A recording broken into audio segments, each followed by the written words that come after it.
So how do you warm up? Okay. The first thing that I do is I do like a split squat. The first thing. That's terrible. This is Ian, a professional gymnast, and this is me, a flexibility coach. Today we're comparing our warm-ups, and it's very different. Not like the splits, but a split squat. Yeah, well, man, dude, they're really jumping into it. Okay. What do you do? Literally for like 5 minutes, we just walk around like this. No way. Yeah. That's what you do? So we go through our little thing, blah, blah, blah. Fast forward. All sorts of dynamic stuff. Yeah, like a lot of quick twitch stuff because gymnastics is quick twitch. Yes, it is. Then we do some of these. Some of them, they're these. Some of these. Whatever this is called. Like a Cossack lunge. Yeah. I do these too, but I typically do them without my hands. I make everything strength-based, so instead of just doing the dynamic fast twitch stuff, I get the muscles activated. Yeah, so that makes sense. Yeah, that's kind of where the longitudinal bodybuilder word comes from, because I'm literally chasing a pump, but with a stretch. Yeah. Oh, we do, this is kind of middle splitty. I guess. This is sumo. We call it sumo stretch. I don't know. Makes sense. I call this like a horse stance press out. Okay. Sumo's better. Sumo is better. I just never had a name for it. And then you do lunges. Yeah, I'm kind of accelerating through it, but normally it takes like 20 minutes start to finish, and then we do a pre-strength circuit. And so it's like a quick little, maybe like 5 to 7 minute circuit, comprising of like 8 or so different exercises. Wow. And they're not too hard, like maybe like a rope climb or like 10 that's where you chin-ups, get your 15 blood leg lifts. pumping. Exactly. And then we start on our first apparatus. We call events, we normally call them. So we'll go to like the high bar and start doing that training. So a lot of your warm-up is like static stretching then? About 20 minutes or so. That's crazy to me, because for a warm-up, I would never static stretch. And the reason why is because for me, the end event is not a gymnastic skill where I need an end range. The end event is just the end range for me. Right. So my end goal is literally just hit the stretch and then you're done, because I'm just the flexibility guy. So what do you do for warm-up? So I do a lot of like let's just take the middle splits for example. The first thing I'll do is I'll put the muscles under stretch, and I'll also try and activate them a little bit. So I do a lot of like Cossack switches like these, where the muscles are activating and they're stretching at the same time.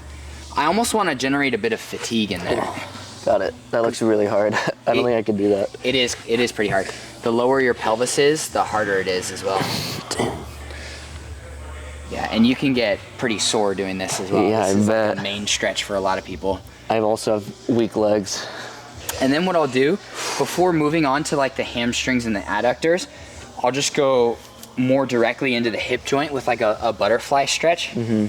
But I do it a bit differently, where I'll actually elevate myself up onto my leg. How do you, dude, I didn't know that was possible.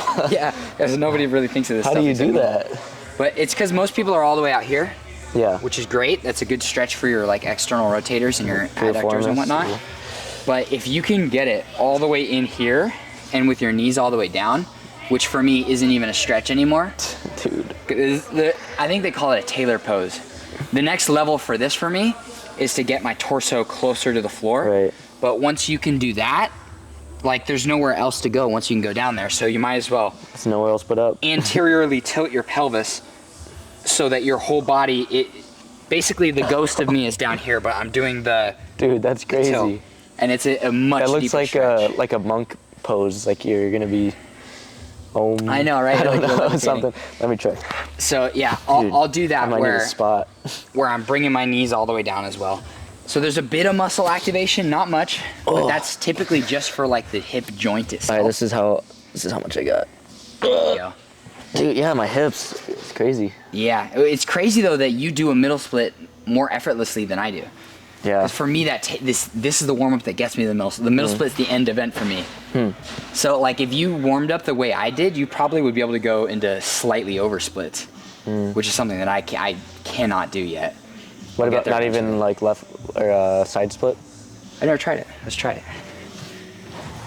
it. I'll elevate this leg and we'll see if I can get my hips on the ground.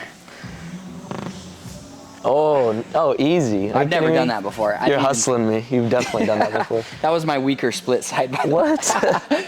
I usually start with my weaker side. We could test how high you can go. We could. That would be a good video. Yeah, because I've never done that. So after the butterfly, I move on to just all the main muscles that surround the hip. So like I'll do like more of a nervy stretch. Oh yeah. Which is the elephant walks for the hamstrings. Yeah, I did these. Yeah. If you bend one knee and sink your hip into it a little bit, yeah, you'll feel those nerves. And for you, this might be difficult on the other side. It's good now.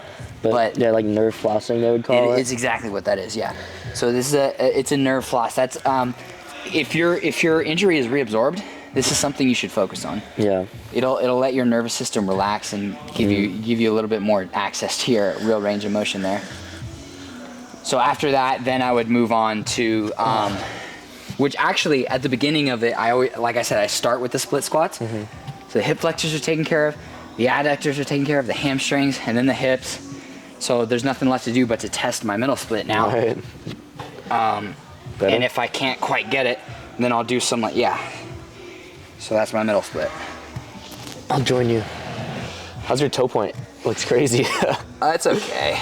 What about shoulders? We do a lot of shoulders because, like, as you can imagine, super integral to all of our... A weakness of mine that's a strength of yours is the strength you have in your shoulder extension, and it's you just have giant biceps. Like, just give the camera a little something. Oh God! You got those gymnast biceps right there, and that's because your bicep doesn't just attach down here. It obviously has to attach somewhere, and it's in your shoulder, so it's an integral part of your shoulder. Right. So I have the flexibility, like I can do this, but I don't have the strength to like pull myself up through that if I had to. Like a Hephaestus? Yeah.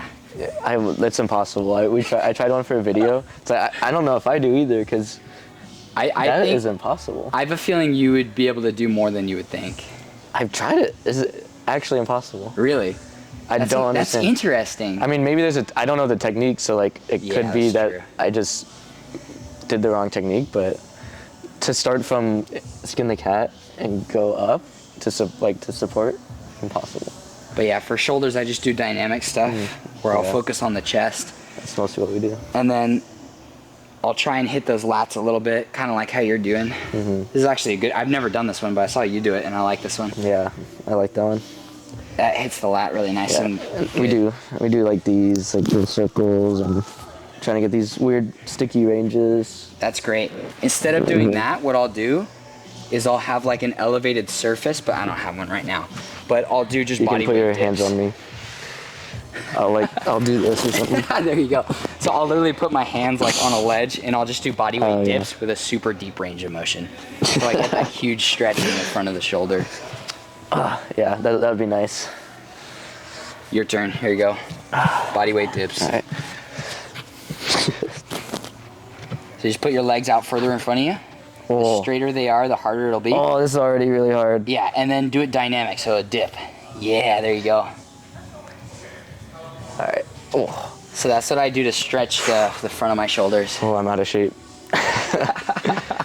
Oh, this is like my vacation. It's funny to see different people's version of out of shape too. Well, for me, it's like I'm tight, and then like 4 dips, like I'm done. I'm done. There you go.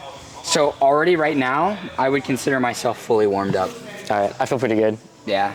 Well, we also end all of our stretches with normally 60-second handstand, and then a standing. I don't even know if I can do a tuck. 60-second handstand. I want to do 60. I would do like 10, like for this purpose. I don't even. I can do a handstand sometimes. What?